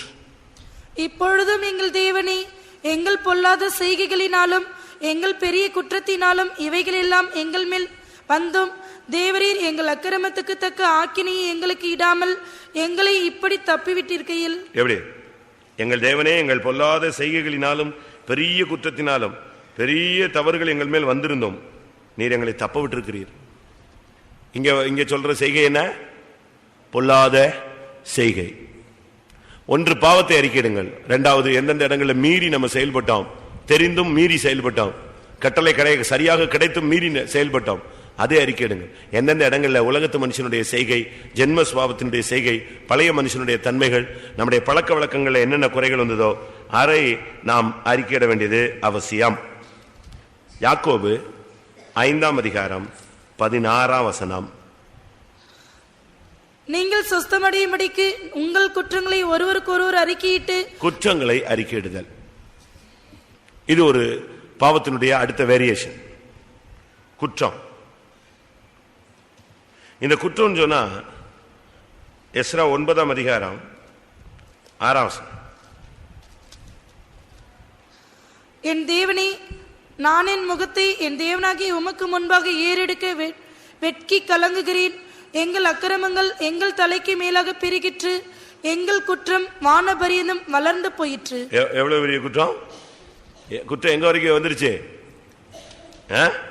எங்கள் அக்கிரமங்கள் எங்கள் தலைக்கு மேலாக பெருகிற்று, எங்கள் குற்றம் வானபரியந்தம் வளர்ந்து போயிற்று. அடுத்த வசனம், இந்நாள் மட்டும் நாங்கள் பெரிய குற்றத்துக்கு உள்ளாகி இருக்கிறோம், ஆனபடினால் பட்டயத்துக்கும் சிறையிருப்புக்கும் கொள்ளைக்கும் வெட்கத்துக்கும் ஒப்பு கொடுக்கப்பட்டோம். பெரிய குற்றம். இந்த வருஷத்துல பெரிய குற்றத்துல ஏதாவது சிக்கிட்டீங்களா? யோசிச்சு பாருங்க. குற்றங்களை அறிக்கையிடுங்க. இது ஒரு முக்கியமான நேரம். குற்றம். சங்கீதம் 19ஆம் சங்கீதம் 12ஆம் வசனம். அங்க ஒரு குற்றம் சுட்டி காட்டப்பட்டிருக்கிறது. தன் படைகளை உணர்கிறவன் யார்? மறைவான குற்றங்களுக்கு என்னை நீங்களாக்கும். அங்க உள்ள குற்றத்துக்கு பேர் என்னது? மறைவான குற்றம். அதாவது புருஷனுக்கு தெரியாது, மனைவிக்கு தெரியாது, பெற்றோர்களுக்கு தெரியாது, பிள்ளைகளுக்கு தெரியாது, ஊழியக்காரங்களுக்கு தெரியாது. தெரியாது தெரியாது தெரியாது. ஆனா இன்னும் ஒருத்தருக்கு நிர்வாணமாக தெரியும். என்னது? யாரு? அவருக்கு முன்பாக, அவருடைய கண்களுக்கு முன்பாக எல்லாம் எப்படி இருக்கு? நிர்வாணமாயும் வெளியரங்கமாயும் இருக்கு. மறைவான குற்றம் நீ நினைச்சுக்கலாம். ஆனா அந்த மறைவான குற்றம் தேவனுக்கு முன்பாக தான் என்ன செய்யுது? இருக்கு. அதை நீ தப்பி போக முடியாது. அதனால ரொம்ப கவனமாக இருக்க வேண்டிய ஒரு காலம். ஒரு சிலருக்கு சில குற்றங்கள் மறந்தே போயிடுது. வருஷ கணக்கா அறிக்கை செஞ்சுக்கிட்டே போவாங்க. ஆனா அவங்களுக்கு இந்த சில குற்றங்கள் என்ன செய்யாது? வெளியே இத குற்றம் அப்படிங்கிற ஒரு உணர்வு அவங்களுக்கு கிடையாது. அப்படி இருக்கா? நான் அது சரின்னு நினைச்சிட்டேன் அப்படின்னு நினைப்போம். யோசேப்பு சிறைச்சாலையில் கிடந்தான். அப்போ அங்க 2 பேரு பானபாத்திரக்காரன் அடுத்தாரு சுயம்பாகிகளின் தலைவன் வந்தான். 2 பேரும் சொப்பனம் பார்த்து 2 பேருக்கும் அர்த்தம் சொன்னான். ஒருத்தனுக்கு சொன்னா நீ உன்னைய தூக்கில போட்டுருவாரு, ஒருத்தனுக்கு சொன்னா உன் தலையை உயர்த்தி உன்னைய பழைய ஸ்தானத்துல கொண்டு வருவாரு. சொல்லிட்டு அவன்கிட்ட சொன்னா, நீ விடுதலையாகி வெளியே போகும்போது என்னைய கொஞ்சம் கொஞ்சம் நினைச்சுக்க, நான் ஒரு தப்பு பண்ணாம இங்க வந்து அநியாயமா கிடக்குறேன்னு. அவன் விடுதலையானதுதான் தெரிஞ்சதை தவிர எதை மறந்துட்டான்? சுத்தமா மறந்துட்டான். நம்மகிட்ட சொல்லுவாங்க, சிஸ்டர் ஜெபிச்சுக்கோங்க. ஜெபிக்கிறேன். அடுத்து அந்த ஆளை பார்த்த உடனே தான் சோத்திரம் சோத்திரம், ஆண்டவரே இவங்க சொன்னாங்களே ஜெபிக்கவே இல்லையே, எங்க வீட்டுக்கு வாங்க, வர்றோம் அப்படிமோ. அதோட அவ்வளவுதான். அது பிறகு அவங்கள பார்த்த உடனே என்ன பண்ணன்னு தெரியாது, ஸ்தோத்திரம் ஸ்தோத்திரம் சொல்லுவோம். ஏன்னா நாம செஞ்ச அநேக குற்றங்கள் நமக்கு ஞாபகத்திலே என்ன செய்யறது இல்ல, வர்றதில்லை. ஆதியாகமம் 41:9 2 வருஷம் கழிச்சு அந்த குற்றம் நினைவுக்கு வந்ததுன்னு சொல்றான். அப்பொழுது பானபாத்திரக்காரரின் தலைவன் பார்வோனை நோக்கி, நான் செய்த குற்றம் இன்றுதான் என் நினைவில் வந்தது. இன்றைக்கு தான் என் நினைவில் வந்துச்சு. ஐயோ நான் தப்பு பண்ணிட்டேன். ஒரு எபிரேயன் சிறைச்சாலையில் இருக்கான், அவனை கூட்டு வந்தா நெஞ்சிருவான், கிளியர் பண்ணிடுவான். நீங்க செஞ்ச குற்றம் ஞாபகத்தில் இருக்கா? யாரெல்லாம் ஏசுனது அப்படிங்கறத ரொம்ப தெளிவா எழுதி வச்சிருப்பாங்க. இத்தனாம் தேதி இத்தனை மணிக்கு இருந்தாலும் என்னைய பயங்கரமா ஏசி விட்டான், நான் மிகுந்த துக்கம் அடைந்தேன், 3 நேரம் சாப்பிடவில்லை அப்படிமா. சரி, நீ யாரையாவது பிடிச்சி ஏசுனதெல்லாம் எழுதி வச்சிருக்கீங்களா? நான் நாயே பையன் ஏசி விட்டேன், கத்தாவே என்னை மன்னின்னு கிளியர் பண்ணிருக்கியா? அப்படிலாம் நம்ம எழுத மாட்டோம். நாம் செய்த குற்றம் நம்ம நினைவில் வர்றதில்லை. பாவத்தை அறிக்கையிடுங்கள், மீறுதல்களை அறிக்கையிடுங்கள், செய்கைகளை அறிக்கையிடுங்கள், அடுத்து குற்றங்களை அறிக்கையிடுங்கள். அடுத்து அதே யாக்கோபு 5:16 அறிக்கையிடுதல்னா இங்க அறிக்கையிடுறது கரெக்ட், தேவன்ட்ட அறிக்கையிடுறது கரெக்ட். இன்னொரு அறிக்கை இருக்கு, வாசிங்க. நீங்கள் சொஸ்தமடையும்படிக்கு உங்கள் குற்றங்களை ஒருவருக்கு ஒருவர் அறிக்கையிட்டு ஒருவருக்கு ஒருவர் அறிக்கையிடணும். இந்த அறிக்கை கரெக்ட், கத்தாவே நான் அப்படி பண்ணிட்டேன் இப்படி பண்ணிட்டேன் எல்லாம் கரெக்ட். அடுத்து ஒரு அறிக்கை இருக்கு, இந்த கூட்டம் முடிஞ்சு இந்த ராபோஜனம் வர்றதுக்குள்ள இந்த 5 நாளைக்குள்ள பர்டிகுலர் பார்ட்டிட்ட போய் நீ என்ன செய்யணும், என்ன செய்யணும், அறிக்கையிடணும். இது கும்பல்ல இல்லையா, இப்ப எலும்பி அறிக்கையிடுவோம் அப்படின்னா தப்ப தப்பன்னு நீ எழும்பிட்டு எல்லாரும் பார்ப்பாங்க, எல்லாரும் எழும்பிட்டா சரி எலும்பு எல்லாரும் உட்காருவான், டமால் உட்காந்துருவான், ரைட்டு முடிஞ்சு வச்சு. அவனுக்கு என்னன்னா ரைட்டு பெந்தைகோசுக்கு போயாச்சு, அறிக்கை செஞ்சாச்சு, முடிஞ்சு அக்கௌண்ட் க்ளோஸ்ன்னு நினைச்சுக்கிறான். இன்னொன்னு அறிக்கை இருக்கு, பர்டிகுலர் ஆள்கிட்ட ஒருத்தனை நீ கல்லெறிஞ்சு மண்டையை உடைச்சிட்ட, அவன் கட்டு போட்டு இங்கே உட்காந்துருக்கான், நீ இங்கே உட்காந்துட்டு கத்தாவே அவன் மேல கல்லெறிஞ்சிட்ட சுவாமி பட்டுடுச்சு இப்படி மன்னிச்சிருங்க ஆண்டவரேன்ல. அங்க கல்லெறி பட்டவன் உட்காந்துருக்கான், உன்னால காயப்பட்ட ஒரு ஆள் உட்கார்ந்துருக்கான். நீ அதனால தான் சொல்லியிருக்கு சொஸ்தம் அடையும் படிக்கு நீ எங்க போ, ஒருவருக்கொருவர் அறிக்கை எடுங்க. பர்டிகுலர் நபர்கிட்ட போய் அந்த தகப்பனுடைய ஆஸ்தியை எடுத்துக்கொண்டு போன லூக்கா எழுதின சுவிசேஷம். அந்த இளையகுமாரன் யார்கிட்ட அறிக்கையிட்டான்? முதல்ல அறிக்கை இடுவேன் என்று தீர்மானித்தான். அடுத்து யார்கிட்ட அறிக்கையிட்டான்? தகப்பன்ட்ட தகப்பனே நாம் உமக்கு விரோதமாகவும் பரத்துக்கு விரோதமாகவும் என்ன செய்தேன், பாவம். லூக்கா 15:21. குமாரன் தகப்பனை நோக்கி, தகப்பனே பரத்துக்கு விரோதமாகவும் உமக்கு முன்பாகவும் பாவம் செய்தேன். போதுமா? 18ஆம் வசனம். நான் எழுந்து என் தகப்பனிடத்திற்கு போய், தகப்பனே பரத்துக்கு விரோதமாகவும் உமக்கு முன்பாகவும் பாவம் செய்தேன் என்று நான் போய் சொல்லுவேன்னு தீர்மானிச்சுக்கிட்டான். இன்னைக்கு நம்ம ஆளுங்க இந்த வசனம் குத்தும் போது கூட்டத்திலே சோத்திரம் சோத்திரம் சோத்திரம் போய் மன்னிப்பு கேட்டணும்னு, கூட்டம் முடிஞ்ச உடனே அது எப்படி போய் மன்னிப்பு கேட்கறது, கேட்கும் போது ரொம்ப இன்ட்ரெஸ்டா இருக்கும். கூட்டம் முடிஞ்ச உடனே இந்த பழைய ஆவி ஏறி உட்காந்துக்கும், நீ இப்ப போய் கேட்டீங்கன்னா உடனே 10 பைசாக்கு மதிக்க மாட்டான். இங்க இருக்கும்போது இயேசுவின் ரத்தத்தினால் கழுவணுங்கிற ஒரு ஆவி போராடுது, வெளியே போன உடனே அந்த அடுத்த ஆவி வரும், நீ ஆண்டவர்ட்ட கேட்டில்ல விட்டுரு, க்ளோஸ் பண்ணு. அப்படி அல்ல, இந்த இவன் பன்னிக்கொட்டைகள் இருந்து தீர்மானிச்சான், நான் போய் தகப்பட்ட என்ன சொல்லுவேன், பரத்துக்கு விரோதமாய் பாவம் செய்தேன் உமக்கு விரோதமாய் பாவம் செய்தேன்னு சொல்லுவேன். அதே மாதிரி தகப்பனை பார்த்த உடனே அதே வார்த்தையை யூஸ் பண்ணு. அதே மாதிரி நீங்க இப்ப ஒருவருக்கு ஒருவர் மன்னிப்பு, புருஷனுக்கு விரோதமாகவோ மனைவிக்கு விரோதமாகவோ பக்கத்து வீட்டுக்காரனோ ஊழியத்துக்கோ எங்கே நீ என்னென்ன தப்பு பண்ணிருக்கியோ அதை நீ கரெக்டா போய் நான் ஒருவருக்கு ஒருவர் நீ அறிக்கையிடணும். அப்படி நீங்க அறிக்கையிட வேண்டியது அவசியம். நியாயாதிபதிகளின் புஸ்தகத்துல ஒரு அம்மா காசு வச்சிருந்துச்சு, பையன் என்ன பண்ணி விட்டான், அது திருடு போயிடுச்சு. திருடு போனா அந்த அம்மா, அது லோக்கல் ஆள் போல் இருக்கு, போட்டு சபிச்சு தள்ளிட்டா. நியாயாதிபதிகளின் புஸ்தகம் 17:2.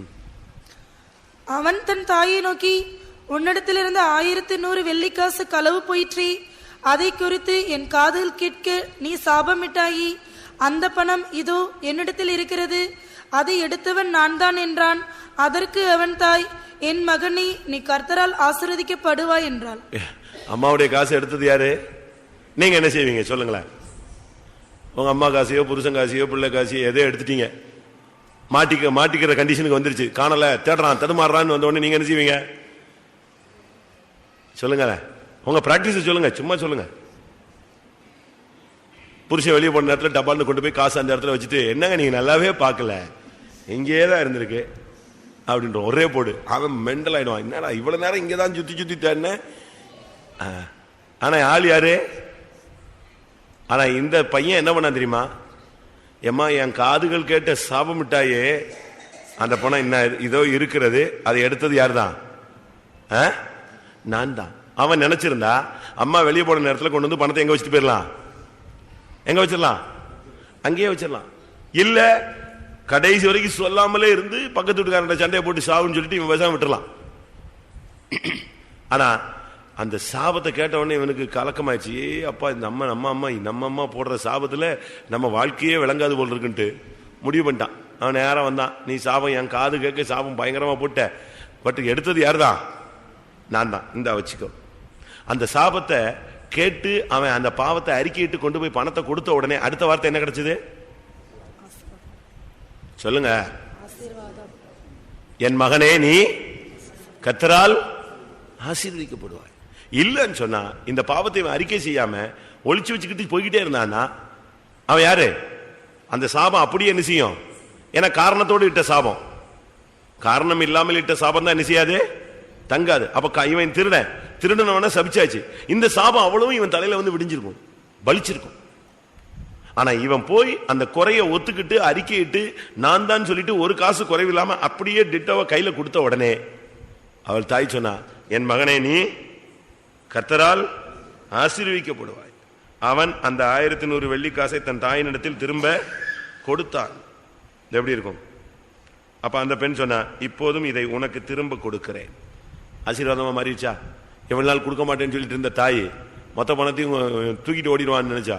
ஆனா இப்போ அதே தாய் அவன் மொத்த ஆசீர்வாதத்தை யார் கையில கொடுத்தாச்சு? அவன் கையிலேயே கொடுத்தாச்சு. இதனுடைய ரகசியம் என்னன்னா, இவனுடைய அறிக்கை தான். நம்ம அறிக்கை சரியா இருக்கணும். பர்டிகுலர் ஆள்கிட்ட போய் கேட்கணும், பிரதர் நான் இப்படி பேசிட்டேன், இப்படி உங்களை துக்கப்படுத்திட்டேன், அன்னைக்கு நான் இப்படி நடந்திருக்க கூடாது, இப்படி நீங்க போய் கேளுங்க. போகும்போதும் ஏங்க மன்னிச்சுக்கோங்க, அன்னைக்கு போய் பாஸ்டர் சொல்லிவிட்டீங்க, சரி தோத்திரம் போயிட்டு வரேன் என்ன அப்படின்னு சொல்லக்கூடாது. நீ போய் சொல்லணும். மாமனாரை பார்த்து மருமகன் சொல்றான், என்ன சொல்றான்? என் தகப்பனே. அவன் மாமனார் மருமகனை பார்த்து என் குமாரனே. நீ போய் சொல்லு, பிரதர் நான் இன்னைக்கு இப்படி நடந்துட்டேன், அவசரப்பட்டுட்டேன், நான் உங்களை துக்கப்படுத்திட்டேன், உங்களை காட்டி கொடுத்துட்டேன், நான் இப்படி செஞ்சிருக்க கூடாது, அவசரப்பட்டுட்டேன், மன்னிச்சிருங்க. உடனே அவங்க சொல்லுவாங்க, இல்ல இல்ல நான் தான் நெஞ்சிட்டேன், தப்பு பண்ணிட்டேன், உங்க மேல தப்பு இல்லை, நான் பேசியிருக்க கூடாது, மன்னிச்சு. இப்படித்தான் ஒப்புரவாகுது. நீங்க போய் இந்த 5 நாள்ல சண்டையை 1 வருஷம் அமர்ந்திருக்கிற தீய கொளுத்தி விட்டுறக்கூடாது. இதனால் உன்னிடத்தில் இப்படி சொன்னேன், இதனால் இப்படி சொன்னேன், இதனால் இப்படி சொன்னேன், இப்படி நியாயம் பேச போய் கடைசியில் திரும்பவும் அடுத்த பஞ்சாயத்தை எங்க கொண்டு வந்துடக்கூடாது, ஃபைத்தமுக்கு எடுத்துட்டு வந்துடக்கூடாது. போய் தெளிவா தாழ்த்தி சொல்லு, ஒருவருக்கு ஒருவர் அறிக்கையிடு. நீ அப்படி செஞ்சு முடிச்ச உடனே வியாதி போயிடும். அந்த பிரச்சனையில வந்திருந்த வியாதி வந்திருந்துச்சுன்னா அது உன்னை விட்டு வெளியே போயிடும். அதனால அறிக்கையிடுதல் ரொம்ப முக்கியம். பாவத்தை அறிக்கையிடுங்கள், மீறுதல்களை அறிக்கையிடுங்கள், செய்கைகளை அறிக்கையிடுங்கள், குற்றங்களை அறிக்கையிடுங்கள். சம்பந்தப்பட்ட நபரிடத்தில் போய் என்ன செய்யுங்க, சொல்லி அறிக்கையிடுங்க. அவங்களுக்கு ஒருவேளை அந்த குறைகள் தெரியாம இருக்கலாம். நீங்க போய் சொல்லு, நான் இப்படி பத்தி உங்களை பத்தி தப்பா விளங்கிட்டேன், தப்பா பேசிட்டேன், நான் இப்படி செஞ்சிருக்க கூடாது. நீங்க கரெக்டா அறிக்கையிடுங்க, அந்த பிரச்சனை எல்லாம் சால்வ் ஆயிடும். ஒண்ணு. அடுத்து எப்படி அறிக்கையிடுவது? எப்படி அறிக்கையிடுவது? அறிக்கைன்னு சொன்னா சும்மா இல்ல, சும்மா போயிட்டு தோத்திரம் பாஸ்டர் சொல்லி விட்டாரு, மன்னிப்பு கேட்க சொன்னார், அதெல்லாம் மன்னிப்பு கேட்கிறார், அப்படி போய் என்ன செய்யக்கூடாது, மன்னிப்பு கேட்கக்கூடாது. எஸ்ரா 10ஆம் அதிகாரம் 1ஆம் வசனம்.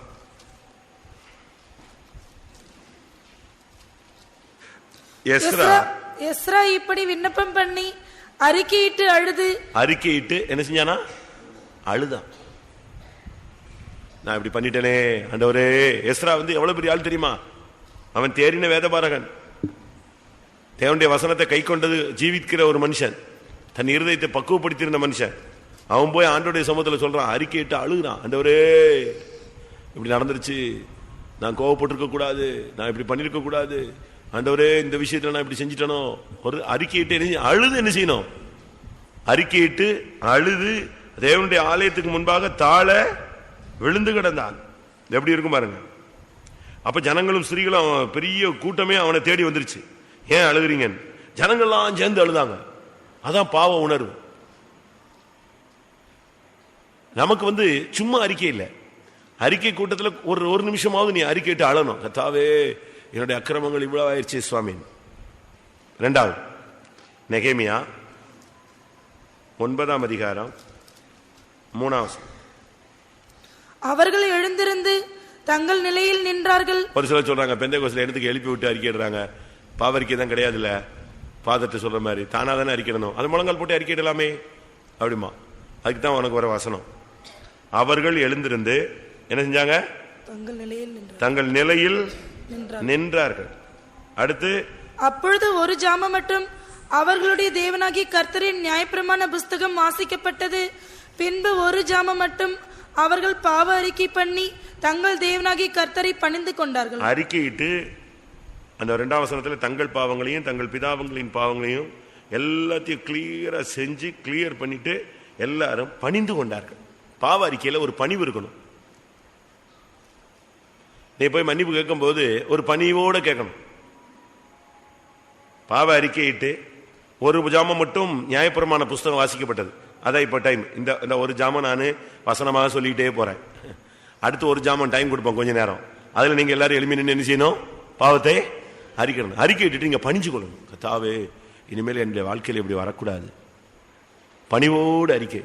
இனிமேல் நான் இந்த அறிக்கையை நான் திரும்பி என் வாழ்க்கையில செய்யக்கூடாது. அந்த அளவு எனக்கு விடுதலை தார். நீதிமொழிகள் 28ஆம் அதிகாரம் 13ஆம் வசனம். தன் பாவங்களை மறைக்கிறவன் வாழ்வடைய மாட்டான், அவைகளை அறிக்கை செய்து விட்டு விடுகிறவனோ இரக்கம் பெறுவான். பாவத்தை அறிக்கையிட்டு மட்டும் திருப்பி நாளை காலையில இருந்துச்சு அதே பாவத்தை அறிக்கை கூடாது. பாவத்தை அறிக்கை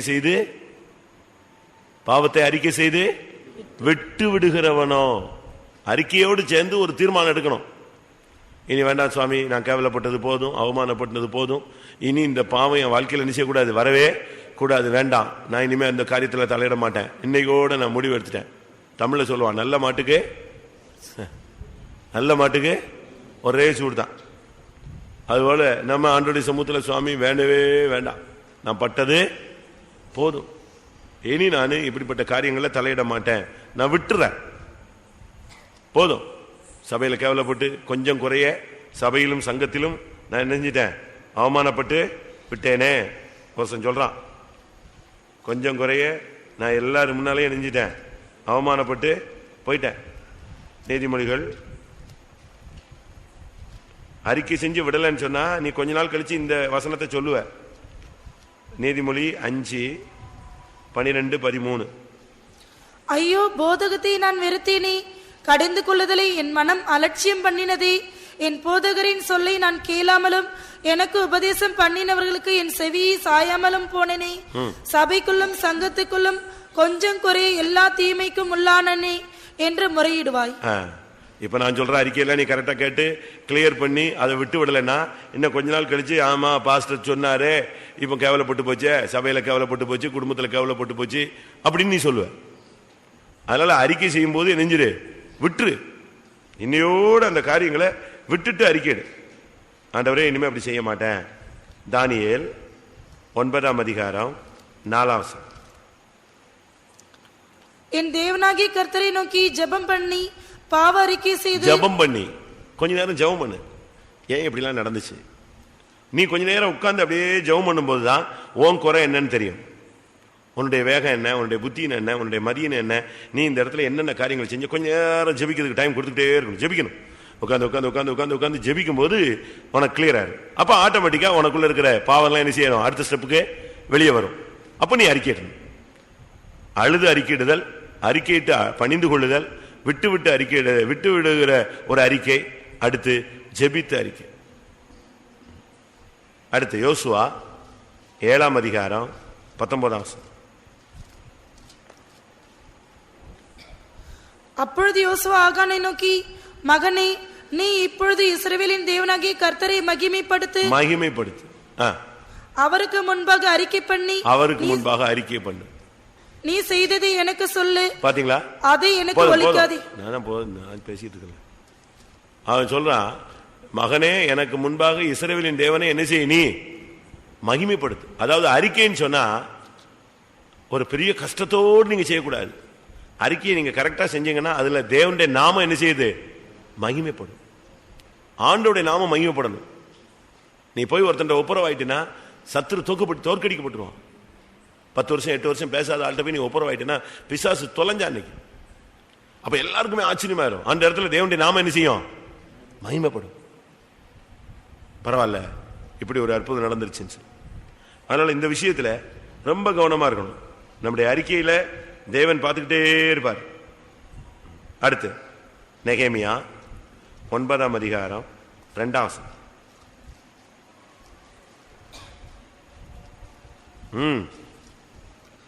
இஸ்ரவேல் சந்ததியார் மறுஜாதியாரை எல்லாம் விட்டு பிரிந்து வந்து நின்று தங்கள் பாவங்களையும் மறுஜாதியாரை எல்லாம் விட்டு பிரிந்து வந்து நின்று அறிக்கையிட்டார்.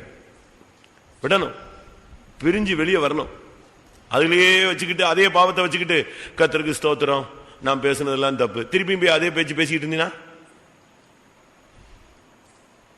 குடிகாரன் அறிக்கை மாதிரி இருக்கக்கூடாது. குடிகாரன் அறிக்கை தெரியுமா? குடிகாரன் பேச்சு வெடிஞ்சா போச்சு. நாளைக்கு குடிக்க மாட்டேன்னு சத்தியம் பண்ணுவான். இதே சத்தியம் நாளைக்கு என்ன செய்யும், சில கடையில் எழுதி போட்டிருப்பான், பார்த்துருக்கீங்களா? இன்று விடுமுறை அப்படின்னு இருக்கும். நாளைக்கு போனாலும் அதே போட்டிருக்கும்.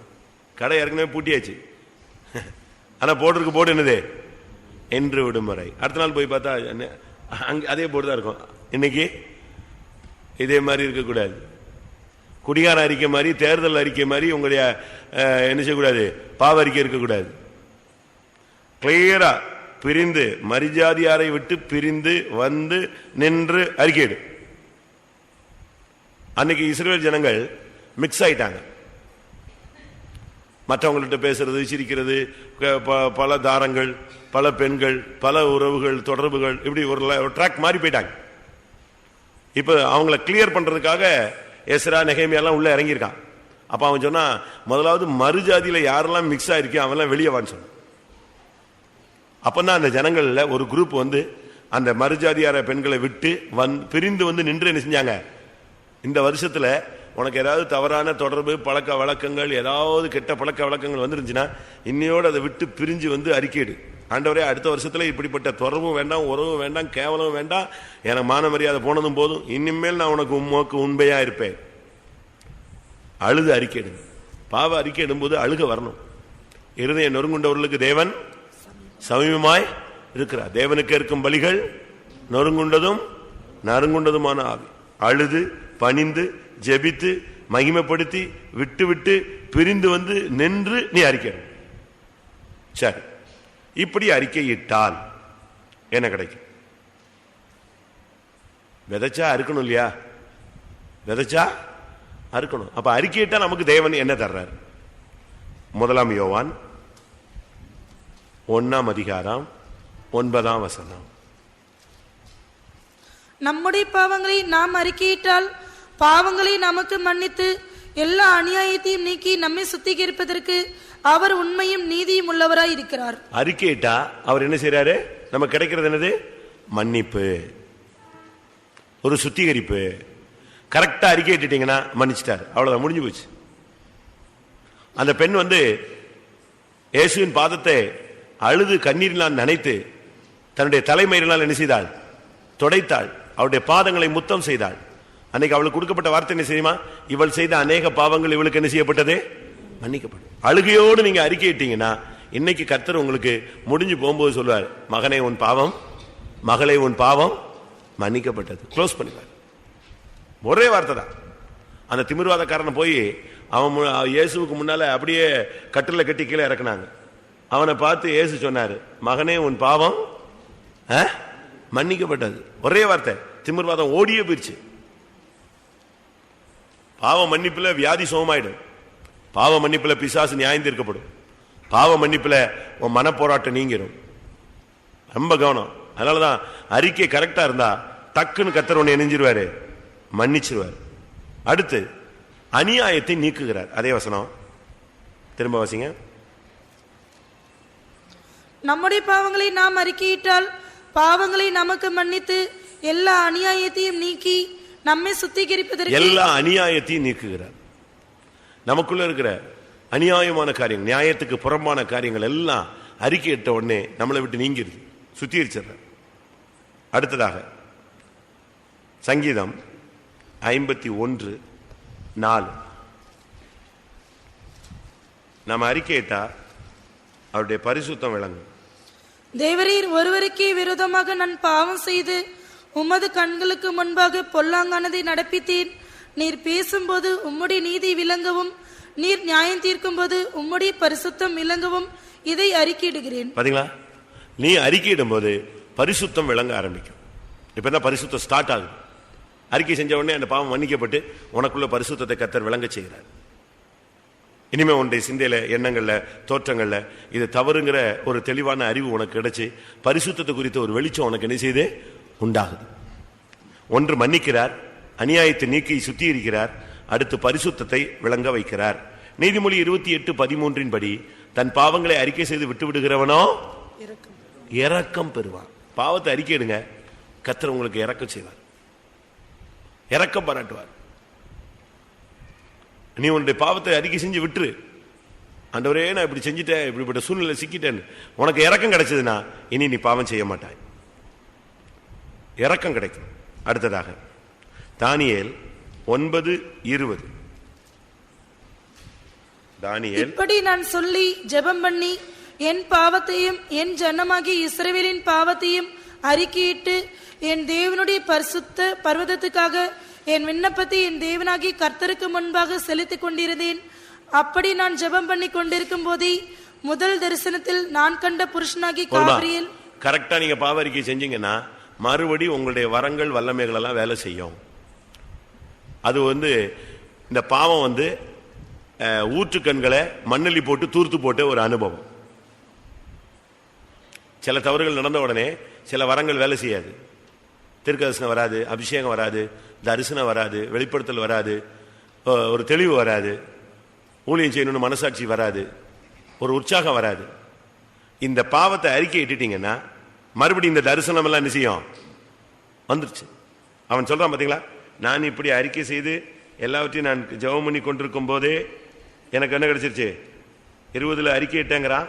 21 அந்த முதல் தரிசனத்துல கண்ட ஆள் என்னை திரும்ப என்ன செய்தான்? என்னை தொட்டான். எப்படி? எத்தனையோ தரிசனம் பார்த்தா, இப்ப ஃபர்ஸ்ட் தரிசனம் பார்த்த அதே ஆள் திரும்பி வரான். அதாவது இது எதை காட்டுகிறது? ஆதி நிலவரத்தை காட்டுகிறது. ஆதி முதல் தரிசனத்தில் பார்த்த ஆள் வந்துட்டான். இடையில எத்தனையோ தரிசனம் கிடைச்சிருச்சு, இப்ப அதுல ஒண்ணும் கிடைக்கல. இப்ப அறிக்கையிட்ட உடனே திரும்பவும் ஆதி நிலவரத்தில் உள்ள அந்த பழைய அனுபவங்கள், தரிசனம், வெளிப்படுத்தல், தீர்க்க தரிசனம், அந்த அபிஷேகம், ஜப ஆவி, அந்த விசுவாசம், அந்த நம்பிக்கை, இது திரும்ப வருவதை காண்பிக்கிறது.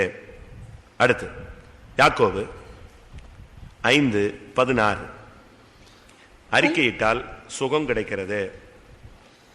நீங்கள் சொஸ்தமடையும்படிக்கு உங்கள் குற்றங்களை ஒருவருக்கொருவர் அறிக்கையிட்டு ஒருவருக்காக ஒருவர் ஜெபம் பண்ணுங்கள். நீதிமான் செய்யும் ஊக்கமான வேண்டுதல் மிகவும் பலனுள்ளதா இருக்கிறது. பாத்தீங்களா? அறிக்கையிட்டு நீ ஜெபம் பண்ணு, நீ சொஸ்தமடைவாய். அதான் முக்கியம். அதனால நமக்கு இந்த நாட்களில சரியான, இந்த உலகத்துல நீ பாவ அறிக்கை செஞ்சினா பரலோகத்துல தேவன் உனக்கு நல்ல அறிக்கை கொடுப்பார். மத்தேயு 10:32. மத்தேயு 10:32. மனுஷர் முன்பாக என்னை அறிக்கை பண்ணுகிறவன் எவனோ அவனை நானும் பரலோகத்தில் இருக்கிற என் பிதாவின் முன்பாக அறிக்கை பண்ணுவேன். மனுஷர் முன்பாக இயேசுதான் தெய்வனை அறிக்கை பண்றது ஒண்ணு இருக்கு, பாவ அறிக்கை பண்றது ஒண்ணு இருக்கு. ஆனால் நமக்கு இந்த நாட்களில பாவத்தை அறிக்கையிட்டால் மன்னிக்கிறார், அநியாயத்தை நீக்குகிறார், பரிசுத்தத்தை விளங்க செய்கிறார், இரக்கத்தை கிடைக்க வைக்கிறார், சொஸ்தமாக்குகிறார், தரிசனத்தை கிடைக்க வைக்கிறார். நமக்கு ஒரு மகிமையான அனுபவத்தை கிடைக்க வைக்கிறார். அதனால இந்த நாட்களில அறிக்கை சரியாக செய்தால் நமக்கு ஒரு பெரிய ஆசீர்வாதம். அறிக்கை கரெக்டா இருந்துச்சுன்னா ரொம்ப தெளிவான ஆசீர்வாதங்கள் நமக்கு முன்பாக நமக்கு கிடைக்கும். அறிக்கை கிடைக்காட்டால்தான், அறிக்கை சரியில்லைன்னா தான் நமக்கு இழந்த நிலவரங்கள்லாம் கிடைக்காது. எல்லாரும் கண்களை மூடுவோமா? நாம கொஞ்ச நேரம் அறிக்கையிடலாம், ஒரு 5 minutes or 10 minutes. இது முதல் கூட்டம் தானே, அடுத்த கூட்டங்களுக்கு கொஞ்சம் சீக்கிரம் வாங்க. எல்லா கூட்டங்களையும் பிரயோஜனப்படுத்துங்க. எல்லாரும் கண்களை மூடுவோம். நான் இதை அப்படியே ரிப்பீட் பண்றேன். நீங்க பைபிள்லாம் மூடி, டைரிலாம் மூடி, கொஞ்ச நேரம் முழங்கால் போட்டு அப்படி செவியை மட்டும் திறந்து வைங்க. நான் திரும்ப இதை ரிப்பீட் பண்றேன். அப்ப நம்ம கிளியர் பண்ணிடலாம். இந்த ஃபர்ஸ்ட் கூட்டத்திலேயே 8 கூட்டத்திலேயே என்ன பண்ணணுங்கிறது கிளியர் ஆயிடும். 7 கூட்டத்திலேயே 1. எதை அறிக்கையிடுவது? ரட்சிப்புண்டாக வாயினால் அறிக்கை பண்ணப்படும். எதை அறிக்கையிடுவது? 1. பாவத்தை. கொஞ்ச நேரம் முழங்கால் போடுவோமா? கால் வலிக்குதோ? பாவம் முடியாதவங்க விட்டுருங்க. 1. பாவத்தை அறிக்கையிடுவது. 2. மீறுதல்கள். தேவன் சொல்லி எச்சரித்து கண்டித்து உணர்த்தி ஆவியானவர் யார் மூலமாவது நம்மோடு இடைப்பட்டு அதை மீறி நடந்ததை அறிக்கையிட வேண்டும். 3. நம்முடைய செய்கைகள், பழைய மனுஷனுடைய செய்கைகள், பொல்லாத செய்கைகள், வழிவிலகின செய்கைகள், எகிப்தின் செய்கைகள், பழைய பழக்க வழக்கங்கள், இவைகளுக்கு இடம் கொடுத்திருந்தால், ஜென்ம சுபாவங்களுக்கு இடம் கொடுத்திருந்தால் அவைகளை அறிக்கையிட வேண்டும். அடுத்து நம்முடைய குற்றங்கள், மறைவான குற்றங்கள், மறந்து போன குற்றங்கள், வானவரியந்தம் எழுப்பப்பட்ட பெரிய குற்றங்கள் எல்லாவற்றையும் அறிக்கையிட வேண்டும்.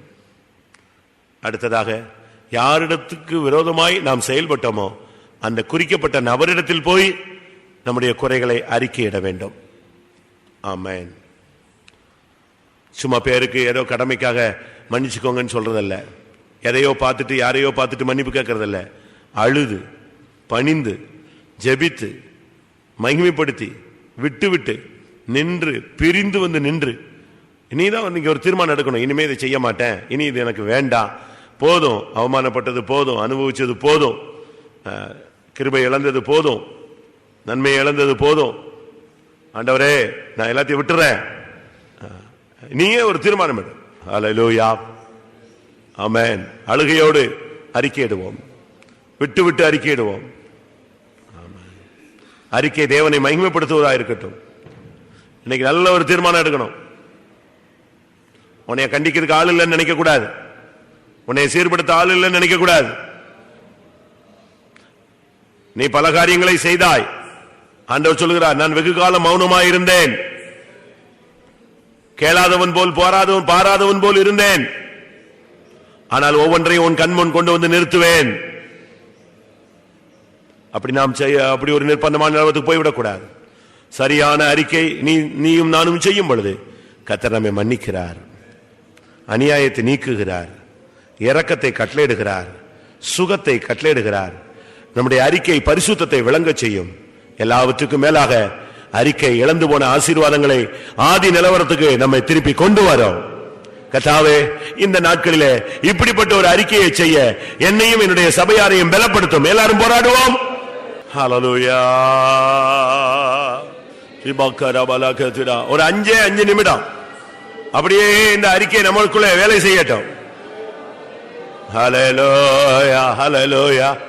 என் பாவங்களை அறிக்கையிடுகிறேன், என் மீறுதல்களை அறிக்கையிடுகிறேன், என் குற்றங்களை அறிக்கையிடுகிறேன், என் செய்கைகளை அறிக்கையிடுகிறேன், யாரிடத்துல பிரச்சனையோ அவர்களோடு அறிக்கையிடுகிறேன்.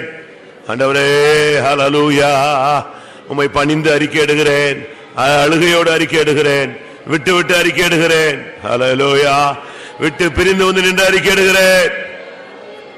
மன்னியும், அநியாயத்தை நீக்கும், சொஸ்தமாக்கும், பரிசுத்தம் விளங்க செய்யும், இரக்கம் கிடைக்க செய்யும். ஆதி நிலவரத்துக்கு ஹல்லேலூயா, ஹல்லேலூயா, ஹல்லேலூயா.